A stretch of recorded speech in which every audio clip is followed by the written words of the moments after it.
Live news, खबर तो पक्की है। नमस्कार, मैं शंभू कुमार, आप देख रहे हैं लाइव 24 में। मेरे साथ डॉक्टर दिव्या ज्योति जुड़ेंगे जो एमएलसी कैंडिडेट हैं और शिक्षकेतर के कैटेगरी से ये चुनाव लड़ेंगी ये। और हम बात करेंगे बिहार में शिक्षा की कई सारी समस्याएं हैं, बहुत सारी समस्याएं हैं, उन पर बात करेंगे और क्यों एमएलसी बनना चाहती हैं इस पर बात करेंगे। सबसे पहले मैम आपका कि एमएलसी का चॉइस जो है, क्यों आपको क्या ये मन में आया कि हम एमएलसी बन करके प्रॉब्लम को सॉर्ट आउट करें?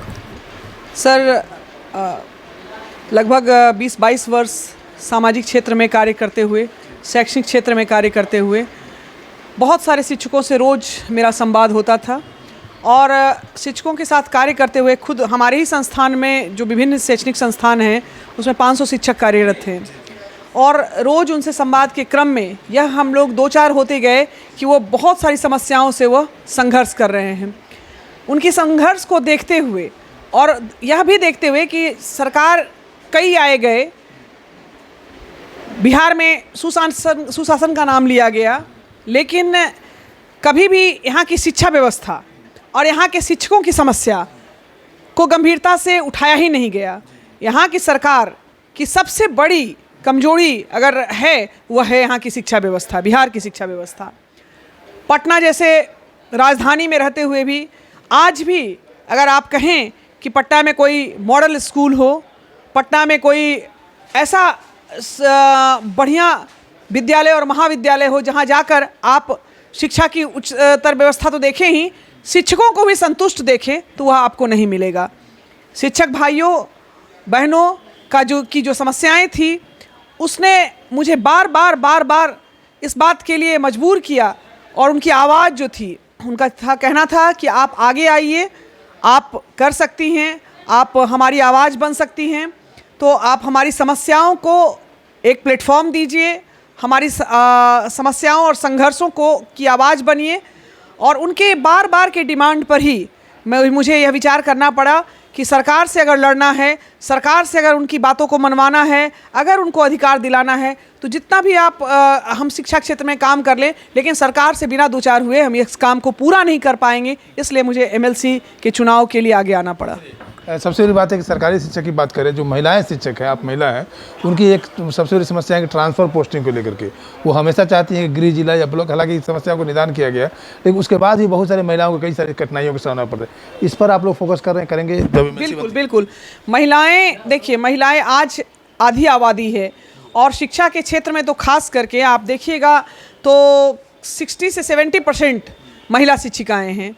महिला शिक्षिकाओं पर दोहरी जिम्मेवारी होती है, एक तरफ वह परिवार भी चलाती है, दूसरी तरफ वह अपना आर्थिक योगदान भी अपने परिवार को दे रही है, उस पर बड़ी जिम्मेवारी है। और उस जिम्मेवारी में सबसे बड़ा अन्याय हो जाता है जब वह परिवार को छोड़कर कहीं और कार्यरत होती हैं, दूर के इलाके में उनको भेज दिया जाता है काम करने के लिए, परिवार से दूर कर दिया जाता है, पति से दूर कर दिया जाता है, बच्चों का देखभाल नहीं कर सकते हैं। तो ये एक बहुत गंभीर और बड़ी समस्या है जिस पर काम करने की बहुत आवश्यकता है। थोड़ा बहुत सरकार ने इनिशिएटिव लिया, लेकिन वह इनिशिएटिव काफ़ी नहीं है। महिलाओं को अपना घर भी चलाना है, महिलाओं को अपने परिवार को भी देखना है, बच्चों को भी देखना है और साथ साथ उनको अपना एजुकेशन में जो अगर वो काम कर रही हैं तो उस काम को भी करना है। इस दोहरी जिम्मेवारी में उन्हें मदद की आवश्यकता है। उनका चॉइस जो पोस्टिंग है उस पोस्टिंग पर को कंसीडर करने की बहुत आवश्यकता है, इस पर काम करने की बहुत ज़्यादा आवश्यकता है। और हमें इस मांग को हमेशा अपने एजेंडा में रखूंगी कि हम महिलाओं को उनके चॉइस पे पोस्टिंग और दूसरा कि उनको सुरक्षित वातावरण। आप समझिए, महिलाओं के लिए बाहर जाकर काम करना एक मैटर नहीं है, मैटर यह है कि जहां उनकी पोस्टिंग हो रही है, जिस सुदूर दूर इलाकों में अपने घर से दूर वह काम करने, वहां वह सुरक्षित हैं कि नहीं, ये बड़ी समस्या है। तो ये सुरक्षा का भी प्रश्न है और सुविधा का भी प्रश्न है और सुरक्षा का भी प्रश्न है। तो इन दोनों प्रश्न पर काम करने की आवश्यकता है। चलिए, आप शिक्षण संस्थान से हमेशा जुड़ी हुई रहती हैं और ये जो सरकारी स्कूल की जो इंफ्रास्ट्रक्चर है या उनकी जो सुविधाएं हैं, बच्चों की या शिक्षक की बात करें, तो आपको क्या लगता है कि प्राइवेट स्कूल की बात करें या सरकारी स्कूल, कितना डिफरेंट है और क्या क्या सुधार होना चाहिए? लास्ट सवाल है। देखिए, निजी शिक्षण संस्थान तो मैं नहीं कहूँगी, मैं उसका समर्थन और पोषण नहीं करती हूँ, क्योंकि हमारा बिहार अभी भी बहुत गरीबी और आर्थिक मजबूरी में बहुत परिवार रहते हैं और वो सभी लोग निजी शिक्षण संस्थान को फीस पे करके सब कुछ करने में सक्षम नहीं हैं।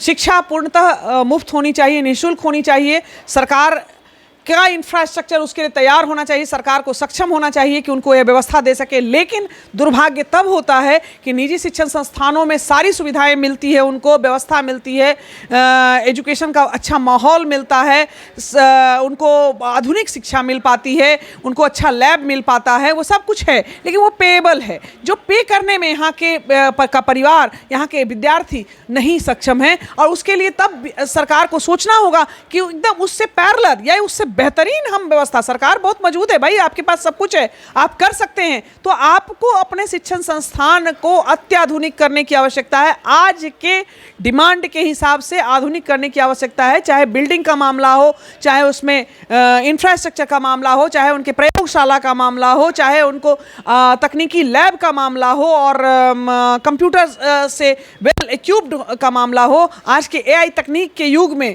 उनको सारे तरह के इंफ्रास्ट्रक्चर के साथ लैस अगर हम नहीं कर पाएंगे तो हम अन्याय कर रहे हैं यहाँ के भविष्य के साथ, यहाँ के बच्चों के साथ खिलवाड़ कर रहे हैं, और उनका मतलब कहिए ना कि एजुकेशन के नाम पर हम उनका मजाक, एक कोरम पूरा कर रहे हैं अभी केवल बिहार में। चलिए, बहुत बहुत धन्यवाद मेरे साथ जुड़ने के लिए। आपने सुना डॉक्टर दिव्या ज्योति को, जो MLC कैंडिडेट हैं, और ये जब MLC बनती है तो शिक्षक के साथ साथ जो इंफ्रास्ट्रक्चर है, हाँ, उनको मेन फोकस होगा इनको काम करने का।